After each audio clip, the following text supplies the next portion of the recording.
ஒரு ஆணவ படுகொலை பண்ண உடனே ஜாதி மறுப்பு திருமணத்தை தடுத்தரலாம் நீ நினைக்கிறல்ல, ஆயிரக்கணக்கான ஜாதி மறுப்பு திருமணங்கள் நாள்தோறும் நடந்து கொண்டிருக்கிறது. நடத்துவோம், அது நடக்கும். நீ யாரா இருந்தாலும் சரி, பிறப்பால் நான் உயர்ந்தவன் நினைச்சாலும் சரி, எங்களவர்கள் இருக்கும் வரைதான் நீங்கள் பாதுகாப்பாக இருக்க முடியும். நான் கேட்டேன், மாதவிடாய்னா என்னன்னு கேட்டா, பாத்தியா இப்படிதான் போகுங்கன்றீங்கல்ல, நாப்கின் பத்தி பேசக்கூடாது, இதெல்லாம் அசிங்கம். உண்மையா எது தெரியுமா அசிங்கம்? உனக்கு ஒண்ணுமே இல்லை, கல்வியை பத்தி பேச வக்கில்ல, உன்னுடைய பெரிய திறமையை பற்றி பேச வக்கில்லாம ஜாதியை பத்தி பேசிக்கிட்டு இருக்கல, அதை விட உலகத்துல அசிங்கம் ஒண்ணுமே கிடையாது. ஏமா சோகமா இருக்குன்னு ஒரு ஸ்கூல்ல ஸ்டூடெண்ட்டை பத்தி கேட்டா, மேம் எனக்கு பீரியட்ஸ் ஆயிடுச்சு அப்படின்னு ஒரு குழந்தை சொல்ல முடியாது. கொஞ்சம் கொஞ்சமாக அவங்க இந்த சமூகத்தை, பெண்களை புரிந்து கொள்ள தொடங்கிய பிறகு விருப்பம் இருப்பவர்கள் விடுப்பெடுக்கலாம் அப்படின்ற இடத்துக்கு நகர்ந்திருக்காங்க. இன்னைக்கு அது ரொம்ப தேவை, விருப்பம் இருக்கவங்களுக்கு அப்படின்னு. ஏன்னு கேட்டா, எனக்கு இல்லைல்ல உனக்கும் இருக்கக்கூடாதுன்னு நினைச்சாலும் தப்பு தான், எனக்கு இருக்குல்ல உனக்கும் இருக்கணும்னு நினைச்சாலும் தப்பு தான். இப்போ திருநர்களுடைய உரிமையை பற்றி பேசுகிற போது பெண்களுக்கு சொல்லுவோம், இந்த அஜித் அவர்களுடைய படத்துலலாம் வரும், நோ மீன்ஸ் நோ அப்படின்னு. இது காலங்காலமாக நம்ம பேசிக்கிட்டு இருக்கோம். ஆனால் திருநர்களை பொறுத்த வரைக்கும் எஸ் மீன்ஸ் எஸ். நான் ஆணாக என்னை உணர்கிறேன்னா நீ ஒத்துக்கிட்டு தான் ஆகணும், நான் பெண்ணாக என்னை உணர்கிறேன்னா நீ ஒத்துக்கிட்டு தான் ஆகணும். அதெல்லாம் முடியாதுன்னு சொல்ல முடியாது. அப்போ எனக்கு விடுப்பு வேணுமா வேணாமான்றது என்னுடைய விருப்ப தேர்வாக இருக்கலாம். ஏன்னா சில பெண்களுக்கு இன்னுமே மனத்தடை இருக்குது. என்னுடைய தாய், அதாவது நம்முடைய தாய்மார்கள், நம்முடைய அக்கா கொஞ்சம் பெரியவங்களா இருக்காங்க, இவங்க கிட்ட போயிட்டு நீங்கள் மாதவிடாய்க்கு கண்டிப்பாக லீவ் எடுத்துக்கங்கன்னு சொல்ல முடியுமான்னு எனக்கு தெரியலை. ஏன்னா என்னுடைய அம்மா ஓய்வு பெற்ற தலைமை ஆசிரியர், அவங்க ஒரு பெரியாரியவாதினால எங்கள் வீட்டில் இல்லை நம்மளை மாதிரி இருக்கக்கூடிய வீட்களில் பெருசாக இது பிரச்சனை இருந்திருக்காது. நமக்கு யாரை வச்சு பிரச்சனை வந்திருக்கும்னா, இந்த பக்கத்து வீடு, எதிர்த்த வீடு, இந்த ஊருக்கு 4 இருக்கும், அதுக்கு பிறகு குடும்பத்துக்கு 1 இருக்கும். இவங்க எல்லாரும் தான் நமக்கு தலைவலியாக இருந்திருப்பாங்க. நான் வெளிப்படையாக சொல்லுகிறேன், கூச்சப்பட தேவையில்லை. வயதுக்கு வந்துட்டோம் அப்படின்னு சொன்னாலே இவங்க ரெக்க கட்டி பறப்பாங்கல்ல குடும்பங்களில். பொதுவாக பெரியாரிய குடும்பங்கள்ல அந்த சிக்கல் எங்களுக்கு இருக்காது. சத்தமே இல்லாமல் நாள்தோறும் நடக்கக்கூடிய செயல்பாடுகள் அது பாட்டு நடக்கும். இந்த தாய் மாமே சீர் கொண்டு வராண்டின்னு பாட்டு பாடுவாங்கல்ல, இருக்கிறதுலையே ஜாதிய ஆதிக்கத்தினுடைய உச்சம் இந்த தாய் மாமே சீர் கொண்டுட்டு வர்றது தான். அதை ஒழிக்கப்படணும், அது இல்லாமல் ஆக்கணும். இதுக்கு எதிர்வினைகள் வரலாம், ஏச்சு பேச்சுகள் வரலாம், அது என்ன வந்தாலும் சரி, தாய் மாமா பாசமாக இருங்க, வேணான்னு சொல்லலை. கொஞ்சுங்க, தூக்குங்க, யாருக்கும் தெரியாமல் இன்னைக்கு இருக்க தங்க விலைக்கு எத்தனை தங்கனாலும் வாங்கி போடு, யார் வேண்டான்னா என்னன்னாலும் செய்யுங்க. இந்த சீர் கொண்டு வந்து உங்களுடைய தாய்மாமா பாசத்தை காட்டினாதான் அவர் தாய்மாமன் இருக்குல்ல, அதுக்கு பின்னாடி இருக்கிறது அப்பட்டமான ஜாதி. என் ஜாதிக்குள்ளே தான் என் பிள்ளை கல்யாணம் பண்ணணும், அது தாய்மாமா மகனாக இருக்கணும், அவர் ஊதாரியாக கூட இருக்கலாம், அது பிரச்சனை கிடையாது, ஏன் ஜாதிக்காராக இருக்கணும். இதை வலுவாக பேசக்கூடிய ஒரு சமூகத்தில் நான் என்னுடைய நிறைய இடத்துல சொல்லியிருக்கேன், எங்கள் அப்பா இறந்த பிறகு எங்களுடைய சொந்தக்காரவங்களாம் அப்படியே விட்டுட்டு போனவங்க தான். இப்போ 14 வருஷம் ஆயிடுச்சு, எந்த பேச்சுவார்த்தையும் கிடையாது. அவங்களாம் இருக்காங்களா இல்லையான்னு தெரியாது, ஆனால் நான் இருக்கேன்றதை அவங்க எல்லாருக்குமே நல்லா தெரிஞ்சிருக்கும். அவங்க யாரும் நமக்கு தொடர்பில் இல்லை. அவங்களுக்கு இன்னைக்கு வரைக்கும் நான் வயசுக்கு வந்துட்டேனா இல்லையானே தெரியாது. இதை ஏன் சொல்கிறேன்னா, பெரியாரிய குடும்பங்களில், அம்பேத்கரை ஏற்றுக்கொண்ட குடும்பங்களில் தமிழ்நாடு அதை சகஜப்படுத்தி இருக்கிறது. அந்த ஆய்வுக்கே நம்ம அவங்களுக்கு அனுமதி கொடுக்கறது கிடையாது. இப்படி தான் இருக்கணுமா, ஏன் ஒருத்தர் வயதுக்கு வர்றது தெரியப்படுத்தக்கூடாதான்னு கேட்டால், நீங்கள் தெரியப்படுத்துறதுல பிரச்சனை கிடையாது. ஆனால் ஊர் கூடி ஃப்ளக்ஸ் அடித்து அந்த பிள்ளைகளுக்கு அலங்காரம் பண்ணி 6வது படிக்கிற 7வது படிக்கிற அலங்காரம் பண்ணி கழுத்து காது கேப் விடாமல் இது பண்ணி இன்னைக்கு பியூட்டி பார்லர்லாம் போகிறாங்க, வீட்டுக்கே வந்துடுறாங்க பார்லர் அக்காலாம், வந்துட்டு அவங்களுக்கு மேக்கப் பண்ணி பிஃபோர் ஆஃப்டர் பிக்சர் போட்டுக்கிறாங்க, அவங்கள ஃப்ளக்ஸில் நிறுத்தி வச்சிடுறீங்க. என்ன சொல்ல வரீங்க? 12 வயதான அந்த குழந்தை திரும்ப திரும்ப நம்ம சொல்லிக்கிட்டே இருக்கணும். அந்த குழந்தைன்னு என்ன சொல்ல வரேன்னா, என் பிள்ளை கல்யாணத்துக்கு தயாராகிடுச்சுன்னு விளம்பரப்படுத்துறீங்க. என் பிள்ளை ஒரு குழந்தையை தாங்குவதற்கு, அதுவும் என் ஜாதி குழந்தையை தாங்கிறதுக்கு தயாராக இருக்குன்னு நீங்கள் விளம்பரப்படுத்துறீங்க. இந்த விளம்பரப்படுத்துதலை ஒருபோதும் நாம் ஏற்றுக்கொள்ளக்கூடாது. நம்முடைய குடும்பங்களில் இந்த பூப்பு நன்னீராட்டு விழா எதுவுமே இருக்கக்கூடாது. மாதவிடாய் விடுப்பை கேட்கக்கூடிய நம் வீடுகளில் நம் தங்கையோ நம்முடைய குழந்தையோ ஒரு வேளை பூ பெய்யக்கூடிய சூழல் வருதுன்னு சொன்னால் அதை அப்படி கடந்து போயிடணும். அந்த வழியை பற்றி பேசுகிறீங்களா, அறிவியல் ரீதியாக பேசுகிறீங்களோ அதோட கடந்து போயிடணும். ஏன் எங்கள் பிள்ளைக்கு நாங்கள் இதை கூட செய்யக்கூடாதா அப்படின்னு கேட்டால், உன் பிள்ளைக்கு இது வரைக்கும் நீ என்னெல்லாம் செஞ்சுருக்கேன்னு லிஸ்ட்டு போட்டோன்னு வைங்க, அது ஒரு தனி தலைப்பாக போயிடும். இப்போ நம்ம என்ன கேட்கணும்னா, ஆண்களுக்கும் ஒரு மாற்றம் வரும் உடலியல் ரீதியாக. அது எங்கள் அண்ணனுக்கு வந்திருக்கலாம், என் தம்பிக்கு வந்திருக்கலாம், இங்கே இருக்கவங்களுக்கு இருக்கலாம். அது என்னன்னு கூட எங்களுக்கு தெரியாது. ஒரே ஒரு விஷயந்தான் எங்களுக்கு தெரியும், குரல் மாறும். திடீர்னு கீச்சு கீச்சுன்னு இருந்தவங்க திடீர்னு வந்து ஒரு மாதிரி குரல் மாறும், அதை ஓக்கல் மாறுதுன்னு சொல்லுவாங்க. அதை தவிர நமக்கு எதுவுமே தெரியாது. திடீர்னு மீசை வளரும், திடீர்னு குட்டியாக வந்திருப்பாங்க, பயங்கர வளர்த்தியாக இருப்பாங்க. இதை தாண்டி அவங்களுக்கு நிச்சயமாக உடலில் என்ன மாற்றம் நடக்கும்னு பெண்களுக்கு தெரியாது. இப்போ எங்கள் உடலில் நடப்பதை மட்டும் நீங்கள் ஆராய்ச்சிக்கு எடுத்துக்கணுமா, நீங்கள் ஆய்வுக்கு எடுத்துக்கணுமா, அவசியம் உங்களுக்கு அது தெரிஞ்சே ஆகணுமா அப்படின்ற இடத்திற்கு நம்ம நகரணும். ரெண்டாவது, ஒரு பெண் பூ பெய்தினால்தான் அவள் பெண் அப்படின்னு இங்கே ஒரு கட்டமைப்பு இருக்குது. ஆனால் அறிவியல் ரீதியாக அது இல்லாமலும் இருக்கிறார்கள். வயது கடந்து ஆனவர்கள் இருக்கிறார்கள். இல்லை அவங்களுடைய உடலியல் மாற்றத்தால் பாலின தேர்வுக்கு வேறு தேர்வுக்கு போகக்கூடியவர்களுக்கு அது இல்லாமலும் இருக்கிறார்கள். இதெல்லாம் எதுக்குங்க அப்படின்னு கேட்டால் ஒன்றும் கிடையாது. ஐயோ நம்ம அப்பா நம்ம மேலே பாசத்தில் கொண்டாடுறாருன்னு தயவு செஞ்சு பெண்கள் நினச்சிடாதீங்க. நம்ம அப்பாவுக்கா பாசம், அம்மாவுக்கு பாசம்லாம் நினச்சிடாதீங்க. அவங்களுக்கு ஒன்று தான், இந்த பாட்டு வரும்ல, தாயான பின்பு தான் நீ பெண்மணின்னு. நான் கேட்டுக்கிட்டே இருப்பேன். அதுக்கு முன்னாடி வரைக்கும் பொம்பளை வேஷம் போட்டு சுற்றிக்கிட்டு இருப்பாங்களா? தாயான பின்பு தான் நீ பெண்மணினா அதுக்கு முன்னாடி வரைக்கும் என்ன பண்ணிட்டு இருந்தாங்கன்னு நினைக்கிறீங்க? இதுக்கு தான் நம்மளை தயார்படுத்துகிறாங்க. நம் உடல், தந்தை பெரியார் சொன்னார், புரட்சியாளர் அம்பேத்கர் சொன்னார், பிள்ளையை கடத்தக்கூடிய இயந்திரம் நம்ம, மெஷின், வேற ஒன்றும் கிடையாது. இந்த மெஷின் சரியாக வேலை செய்யுதா இல்லையா? வயசுக்கு வந்துட்டு அது சரியாக வேலை செய்யுது.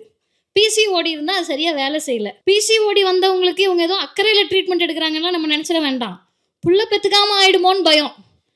எனக்கு தெரிஞ்ச என்னுடைய நண்பர் ஒரு பொண்ணு தோழர் ஒருத்தவங்க, அவங்களோட அம்மா வந்து புலம்பிகிட்டே இருப்பாங்க. என்னன்னு கேட்டால் அவளுக்கு இர்ரெகுலர்னுவாங்க. ஸோ புள்ள மேலே பாசத்தில் கேட்குறாங்கன்னா, கல்யாணம் ஆகிட்டா என்ன கண்ணு பண்ணுறது அப்படின்வாங்க. நீ ஒன்றும் பண்ண வேண்டாமா, அவங்களுக்கு மருத்துவமனைக்கு கூட்டிகிட்டு போங்க, அவங்களுக்கு உடம்ப பார்த்துக்கோங்கன்னு. இதெல்லாம் பேசுகிறப்ப நமக்கு ஏன் கோபம் வருதுன்னு கேட்டால், எனக்கு அந்த வலி இல்லை. எங்கள் வீட்டில் வந்து என்னை இப்படி இரு அப்படின்னு சொல்கிற வழி கிடையாது. ஆனால் என்னோடு இருக்கக்கூடிய என்னுடைய சக தோழர் ஒருத்தவங்களுக்கு, ஒரு பொண்ணுக்கு இத்தனை பிரச்சனை நீ கொடுத்துருக்கன்னா அவர்கள் காலில் நின்று அந்த பிரச்சனையை நாம் அணுக வேண்டும். எனக்கு பிரச்சனை இல்லைங்க, அதனால் நான் பேச மாட்டேன், நம்ம ஒதுங்கி நிற்கக்கூடாது.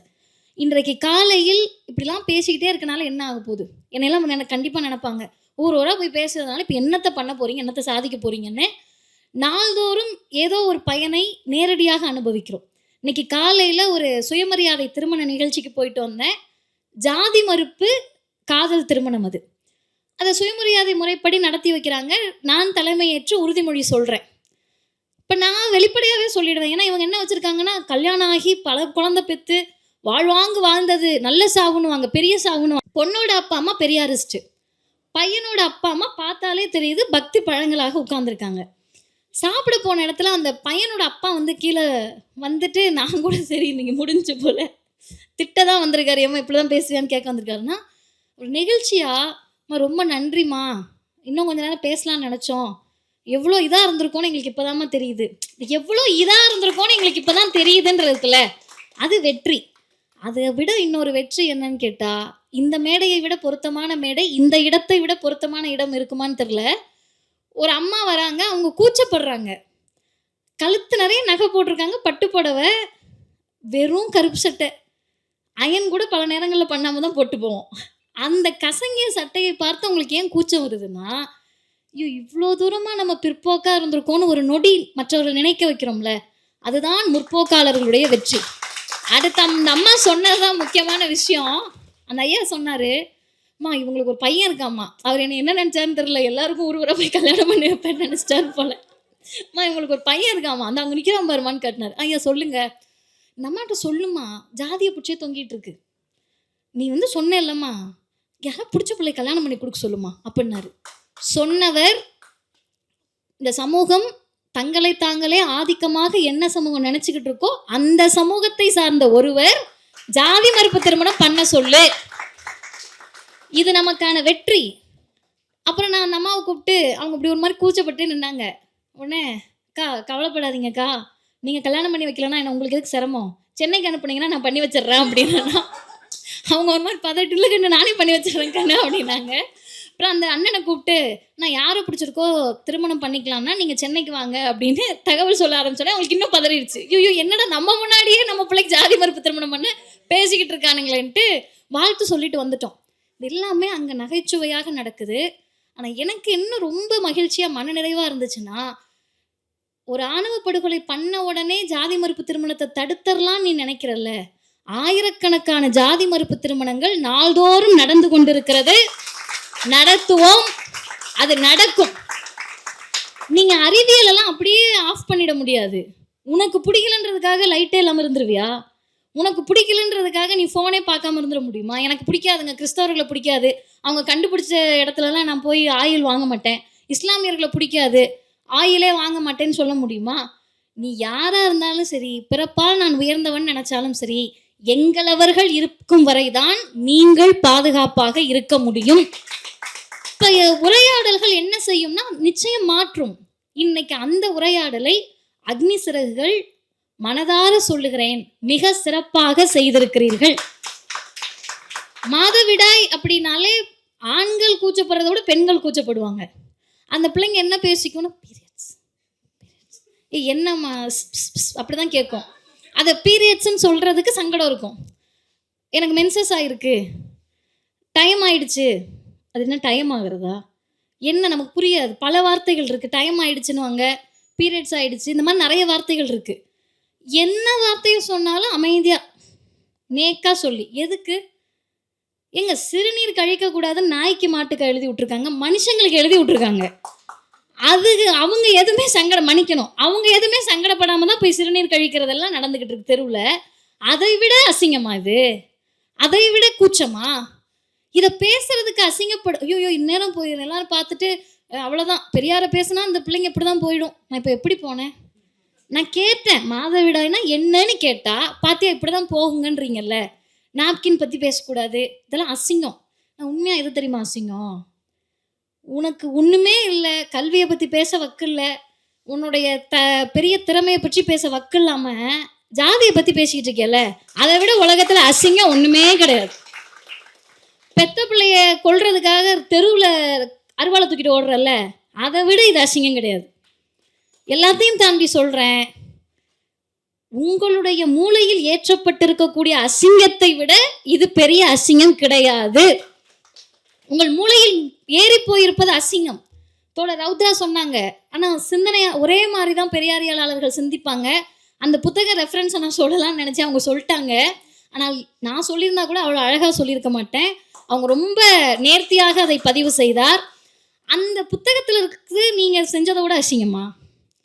இப்போ நாங்கள்லாம் அசிங்கமாக பேசலை, நீ அசிங்கமாக பண்ணிக்கிட்டு இருக்கன்னு நாங்கள் பேசுகிறோம்.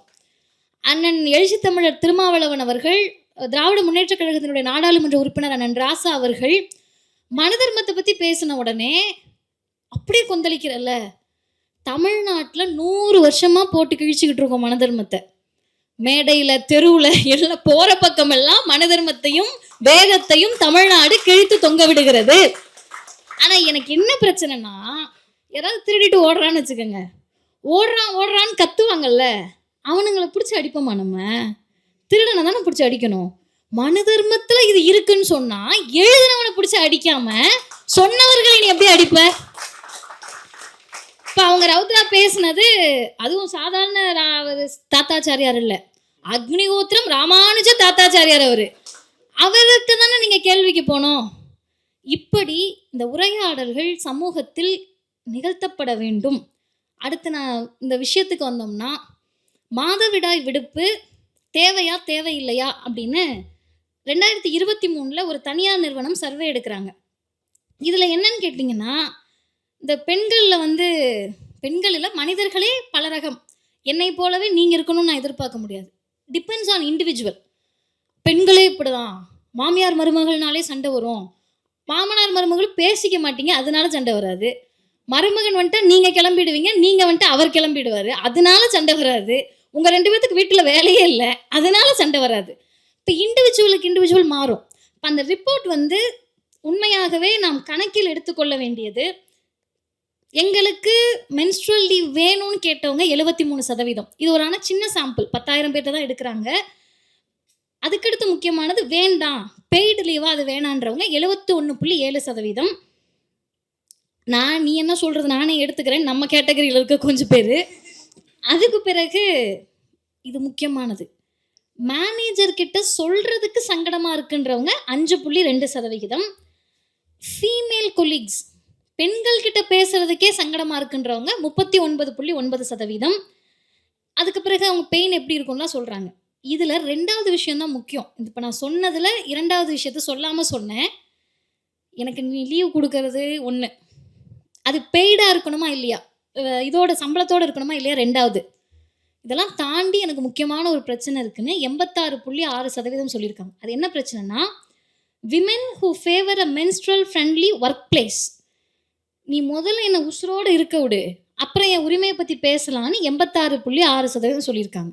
அப்படி இல்லை, அதோட அர்த்தம் என்னன்னா, விடுப்பு கொடுக்குறோமா இல்லையான்றது 2வது, ஹைஜீனான என்விரான்மெண்ட்டை எங்களுக்கு முதல்ல கொடுங்க, அது எங்களுக்கு தேவை. அதில் அவங்க எதெல்லாம் சொல்கிறாங்கன்னா, இன்ஃப்ராஸ்ட்ரக்சர் வேணும், ஓப்பன் டிஸ்கஷன் வேணும். ஏமா சோகமாக இருக்குன்னு ஒரு ஸ்கூலில் ஸ்டூடெண்ட்டை பற்றி கேட்டால், மேம் எனக்கு பீரியட்ஸ் ஆயிடுச்சு அப்படின்னு ஒரு குழந்தை சொல்ல முடியாது. அந்த குழந்தைக்கு சொல்லக்கூடாதுன்னு இல்லை, இதை ஒரு பெரிய நகைச்சுவையாக நினைத்து சிரிக்கக்கூடியவர்கள் அந்த கிளாஸ் ரூமில் உட்காந்துருப்பாங்க. மெடிக்கல் காலேஜ் ஸ்டூடெண்ட்ஸ்னால சொல்ல முடியல, அவங்க படிக்கிறதே பயாலஜி. நான்லாம் பயாலஜியை பார்த்தா பரிதாபமாக பார்ப்பேன். ஏன் பார்ப்பேன்னா, உடம்புல இருக்க அனாட்டமி எல்லாத்தையும் படிச்சுப்புட்டு கையில் கை நிறைய கயிறு கட்டிட்டு உட்காந்துருப்பாங்க. என்னன்னு நீ அனாட்டமி படித்த, நீ என்னத்தை இன்ஃபெக்ஷன் படித்த, பாக்டீரியாவை பற்றி படித்த, அதெல்லாம் உயிர் இருந்துச்சுன்னா தூக்கு மாட்டிட்டு செத்துரும். எப்படிடா நான் இவ்வளோ சொல்கிறேன், நீ இப்படி இருக்கீங்களேடா அப்படின்ற அளவுக்கு பண்ணுவாங்க. சரி, அது கூட அவங்களுடைய நம்பிக்கை. நான் அதுக்குள்ளே உண்மையாகவே போல. அறிவியல் படித்தவர்களும் அதை செய்கிறார்கள், படிக்காதவர்களுக்கும் மாதவிடாய் பிரச்சனை இருக்குது. இதை எப்படி ஒரு ஹோலிஸ்டிக்காக நம்ம அணுகிறது? ஒட்டுமொத்தமாக தமிழ்நாடு அரசிடம் நாம் என்ன கோரிக்கை வைப்பது? தமிழ்நாடு அரசிடம் கோரிக்கை வைக்கலாமா அப்படின்னு கேட்டால் 100% தமிழ்நாடு அரசிடம் வைக்க வேண்டிய கோரிக்கை தான் இது. அதில் மாற்று கருத்தே கிடையாது. ஆனால் விருப்பம் உள்ளவர்களுக்கு மாதவிடாய் விடுப்பு அப்படின்றதை தான் நான் ஏற்றுக்கிறேன்.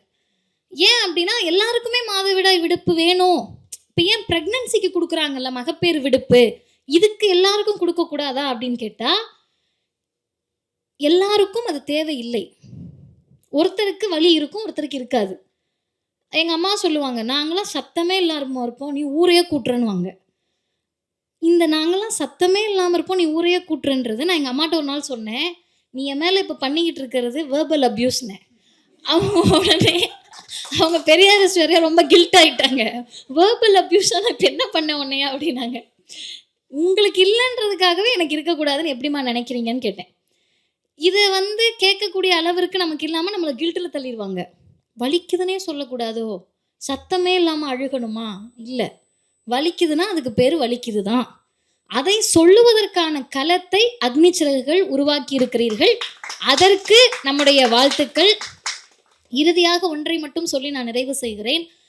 இதை நீங்கள் கொண்டு போகக்கூடிய பாதை சரியானது தான். ஆனால் ஒரே ஒரு வேண்டுகோள் மட்டும் நான் வைக்கிறேன். அதை நீங்கள் சஜஷனாக எடுத்துக்கிட்டாலும் சரி, இல்லை ஒரு தோழராக உங்களோடு இருந்து சொல்லக்கூடிய சக தோழராக எடுத்துக்கிட்டாலும் சரி, நம்ம ஒரு இடங்களில் பேசுனது எல்லாமே நீங்கள் பேசியிருப்பீங்க. நிகழ்ச்சி முடிந்த பிறகு அதை ஒரு தீர்மானமாக நிறைவேற்றுங்கள், ரிசல்யூஷனாக கொண்டு வாங்க. ஏன்னு கேட்டால், 1929 தந்தை பெரியார் தீர்மானமாக கேட்ட சொத்துரிமை தான் இன்றைக்கு தமிழ்நாட்டில் பெண்களுக்கு சொத்துரிமை சட்டம். காவல்துறையில் பெண்களை நியமிக்கணும்னு தந்தை பெரியார் 1931 போட்ட தீர்மானம் தான் இன்றைக்கு இந்தியாவில் காவல்துறையில் பணிபுரியக்கூடிய பெண்கள் முதன்மையாக இருக்கக்கூடிய மாநிலம் தமிழ்நாடு. இப்போ இந்த தீர்மானங்கள் சட்ட வடிவம் பெறும். இப்போ நம்ம ரிசல்யூஷன் பாஸ் பண்ணுறதுனால என்னன்னு கேட்டால், இத்தனை பேர் தமிழ்நாட்டில் இந்த எண்ணத்தோடு இருக்கிறார்கள் நம்ம எப்படி சொல்ல முடியும்? நமக்கு என்ன டேட்டா இருக்குது? இப்போ நீங்கள் பிஜேபி கிட்ட போய் இதை கேட்க முடியாது. ஏன்னு கேட்டிங்கன்னா, இதை பேசினாலே ஐயோ தீட்டுன்னு நினைக்கிறவங்க. கர்ப்பவாய் புற்றுநோய் மிக மோசமான புற்றுநோய். அது அதுக்கு ஒரு வேக்சின் கண்டுபிடிக்கணும், அந்த வேக்சினை போடணும்னு சொன்னால் ஆர்எஸ்எஸ்ல இருக்கக்கூடியவர்கள் பெரிய மத குருக்கள்னு தங்களை சொல்லிக்கிறவங்க கர்ப்பவாய் புற்றுநோய் இருக்கிறவங்க வந்து பாவம் செய்தவர்கள். எதோட வேர்ஷன் தெரியுமா? இங்கே ஒருத்தர் ஸ்கூலில் வந்து பேசிகிட்டு இருந்தார், இப்போ ஆள் அட்ரஸ் இல்லாமல் இருக்காரு, மாற்றுத்திறனாளிகளாக பிறந்தால் இப்போ நீ என்ன ஜென்ம பாவம் பண்ணன்னு தெரில, வெளியே வர விடுறதில்ல, நம்மால் இல்லை அவங்க ஆட்களே அவரை வெளியே நடமாட விடுறதில்ல, அண்ணா நீ போதும்ண்ணே நீ பேசுனதுன்ட்டு. இப்போ இது எல்லாமே வேறு வேறு வேர்ஷன். இன்னொன்று நம்ம ஆழமாக புரிஞ்சுக்கணும், புரிதல் இருப்பதால் நமக்கு இதெல்லாம் நகைச்சுவையாக இருக்குது. புரிதல் இல்லாத மக்களுக்கு இது பெரிய வடு, புரிதல் இல்லாத மக்களுக்கு இது பெரிய வலி. இதெல்லாம் நான் பேசினாலே என்னை தப்பாக நினைப்பாங்கக்கா. நான் நிறைய பெண் பிள்ளைகளை பார்த்துருக்கேன், அக்கா பீரியட்ஸ் ஆகிடுச்சுன்னு சொன்னாலே நான் யாரையும் லவ் பண்ணுறேன்னு நினச்சிக்கிறாங்கக்கா. கல்லூரியில் ஒரு பொண்ணு என்கிட்ட சொன்னாங்க, எனக்கு புரியல இதுக்கும் அதுக்கு என்ன பாப்பா கனெக்ஷன்னா, இதெல்லாம் நீ வெளிப்படையாக பேசுகிற அளவுக்கு உனக்கு மெச்சூரிட்டி வந்துருச்சா? இது உளவியல் தாக்குதல். இந்த தாக்குதலை நாம் நடத்தக்கூடாது. இன்னொன்று, அவசியம் இல்லையான்னு யார் முடிவெடுக்கணும்? ஆண்கள் முடிவெடுக்கக்கூடாது, முடியாது. பெண்கள் நாங்கள் தான் முடிவெடுக்க முடியும். முடிவெடுக்கிற இடத்துல நாங்கள் தான் அதில் இருக்க முடியும். இது ஆனால் இங்கே தமிழ்நாடுல இந்தியாவினுடைய கொடுமை பாட்ரியார்க்கி என்னன்னா, எங்களுக்கு என்ன வேணும்னு இவங்க அழகாக முடிவெடுப்பாங்க. நீ எப்படி இருக்கணும், இப்படித்தான் இருக்கணுன்றத வகை வகையாக வடிவமாக இவங்க முடிவெடுப்பாங்க. அதுலேயும் அண்ணன் பார்ட்டர் அவர்களை நான் வாழ்த்தியே ஆகணும். எனக்கு இன்றைக்கி தான் தெரியும் ரவுத்ரா அவர்கள் உங்கள் இணையர்னு. 2 பேர் உண்மையான ஆகச்சிறந்த இணையர்கள் யார் தெரியுமா? அவங்க 2 பேர் தான் இணையர்னே தெரியாத ஒரு வாழ்க்கையை சமூகத்தில் வாழ்கிறவங்க தான் ஆகச்சிறந்த இணையர். அண்ணன் எஸ்.எஸ். பாலாஜி அவர்களுக்கும் அது பொருந்தும். அவரும் ஒரு ஆகச்சிறந்த இணையராக தான் தன்னுடைய வாழ்க்கையில் இருக்கிறார். ஏன்னு கேட்டால், உடனே இதை நாளைக்கு தம்ப்நெயில் வேறு மாதிரி போட்டுறக்கூடாது. நான் தெளிவாக அதை எக்ஸ்பிளைன் பண்ணிடுறேன். ப்ரோமோ கட்டில் இது வரணும். என்னன்னா, ஒருத்தர் உரிமையில் மற்றவர் தலையிடாத வாழ்க்கை, அதுதான் அர்த்தம். இவங்க வந்தாங்கன்னாவே அதை ரிஜிஸ்டர் பண்ணுறதுக்கே நான் பார்த்துருக்கேன் நிறைய பேரை. மேடை ஏறுற வரைக்கும் கீழே இருப்பாங்க அந்த ஆண்கள். இந்த பெண்கள் மேடையில் வந்தோடனே அது ஏன் ப்ராப்பர்ட்டின்னு பதிவு பண்ணுறதுக்காக துண்டு சீட்டை வந்து கொடுப்பாங்க, எதையாவது வந்து கொடுப்பாங்க. அவ்வளோ நேரம் ஒன்றும் கவனிச்சிருக்க மாட்டாங்க. மேடை ஏறின பிறகு என் இணையர், இது என்னோடது அப்படின்னு பதிவு செய்யக்கூடியவர்களெல்லாம் பார்த்துருக்கோம். ஆனால் கொஞ்சம் கூட அந்த ஒரு இடைஞ்சலும் இல்லாமல் ரவுத்ரா தோழர் வந்து சிங்கிள் தான் நாங்கள் நம்பக்கூடிய அளவிற்கு இத்தனை ஸ்பேஸ் கொடுத்து வாழக்கூடியவர்களாக இவங்க இருக்காங்க. இதுக்கும் மாதவிடாய்க்கு என்னங்க சம்மந்தம்? இவங்களை எதுக்குங்க இப்போ பாராட்டிக்கிட்டு இருக்கீங்கன்னா, இப்படி இருக்கக்கூடிய ஆண்களால் தான் இந்த சிக்கலுக்கான தீர்வை நோக்கிய பயணம் சாத்தியம். உனக்கு என்ன இதெல்லாம் ஒண்ணா ஐயா பெரியார் சொன்னார், இதெல்லாம் ஒண்ணா நீ முடிவு பண்ணாத, அது பெண்கள் முடிவு பண்ணிக்கிட்டோம். ஐயா நாங்கள் எப்படிங்க முடிவு பண்ணுறதுன்னு ரொம்ப தாழ்மையாக கேட்ட பெண்கள்கிட்ட, உருப்பட மாட்டோமா இப்படி இருந்தன்னா? அவங்கள நம்பி உன் வாழ்க்கை கிடையாது. அவங்கள நீ நம்பினா நீ ஒன்றுமே பண்ண முடியாது. எல்லாத்தையும் சொல்லிட்டு பெரியார் கடைசியாக ஒன்று சொன்னார், நீங்கள் ஒரு வேளை அடிமையாக இருந்தீங்கன்னு வச்சுக்கோங்க, ஆண்கள் எல்லா பழியையும் தூக்கி உங்கள் மேலே போட்டுருவாங்க.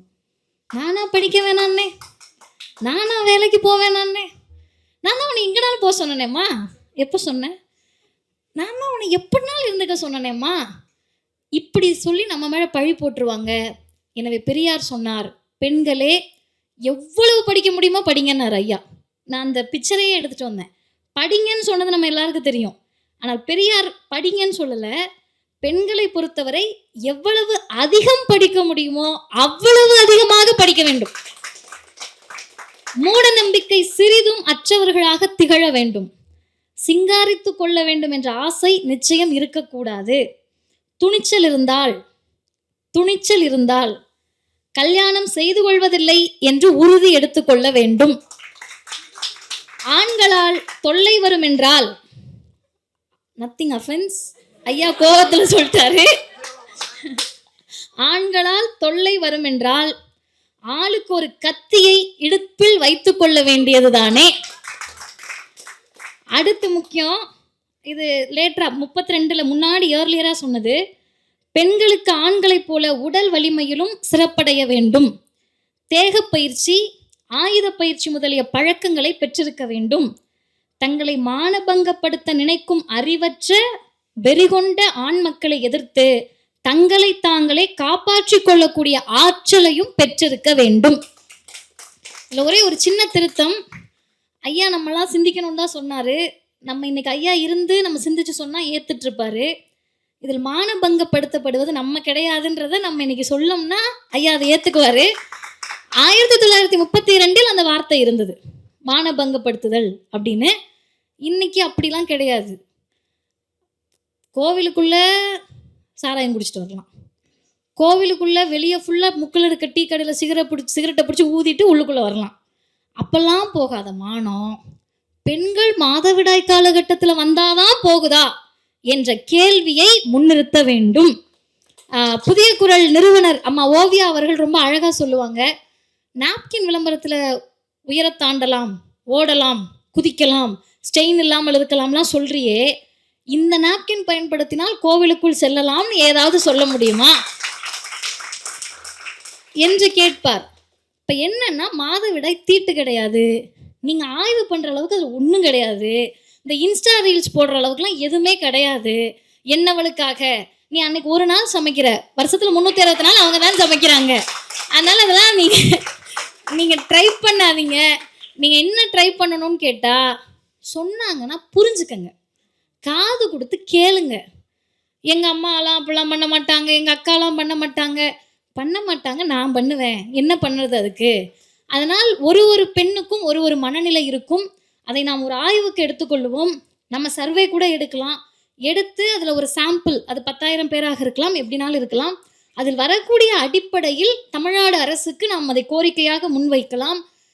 மக்களுடைய கோரிக்கை என்பதை தாண்டி பெண்களுடைய கோரிக்கைக்கு செவிசாய்க்கக்கூடிய அரசாக தான் தமிழ்நாடு அரசு செயல்படுகிறது. எனவே நம்முடைய முயற்சிகளை தொடர்ந்து மேற்கொள்ளுவோம். அக்னி சிறகுகளுக்கு நன்றி. ரொம்ப கவனிச்சிங்க, அதனால் அதிகமாக பேசிட்டேன், மன்னிச்சிருங்க. நன்றி, வணக்கம்.